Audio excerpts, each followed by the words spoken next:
Hello guys, आज की इस वीडियो में मैं आपको बताने जा रहा हूँ कि किस तरीके से आप इंस्टाग्राम के ऊपर जो स्टोरी होती है उसको एज अ ड्राफ्ट अपने पास सेव रख सकते हैं।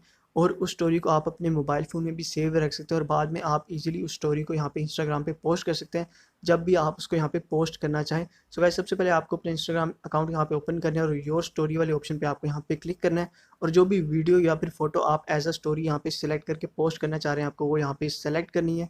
और यहाँ पे कोई भी फोटो सेलेक्ट करने के बाद जो भी आप उसके ऊपर एडिटिंग करना चाह रहे हैं वो आपको सिंपली यहाँ पे एडिटिंग वगैरह उस फोटो की कर लेनी है। यहाँ पे कोई भी फ़िल्टर आप अगर लगाना चाह रहे हैं तो वो आपको यहाँ पे सेलेक्ट कर लेना है।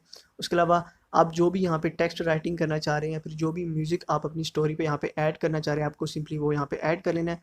उसके बाद आपको अपर राइट कॉर्नर के ऊपर एक थ्री डॉट का ऑप्शन मिलेगा, तो उसको सेव करने के लिए आपको सिंपली इस थ्री डॉट वाले ऑप्शन पे क्लिक करना है। और जैसे आप क्लिक करेंगे तो आपको सिंपली सेव वाले ऑप्शन पे क्लिक करना है और यहाँ पे देख सकते हैं कि आपकी जो स्टोरी है वो आपके मोबाइल फ़ोन में यहाँ पे सेव हो रही है। थोड़ा सा ये प्रोसेस लेगी और यहाँ पे प्रोसेस लेने के बाद ये जो स्टोरी है आपके मोबाइल फ़ोन में यहाँ पे जो है सेव हो जाएगी। उसके बाद आप चाहें तो उसको डिस्कार्ड भी कर सकते हैं एडिट्स को। उसके बाद आप दोबारा अगर अपनी गैलरी में आएँ तो आप यहाँ पे देख सकते हैं कि इंस्टाग्राम वाले पोर्शन में आपको यहाँ पे वो स्टोरी सेव मिल जाएगी। जो भी वीडियो या फोटो होगी आपको यहाँ पे सेव्ड मिल जाएगी जिस तरह की आपने यहाँ पे एडिटिंग की थी।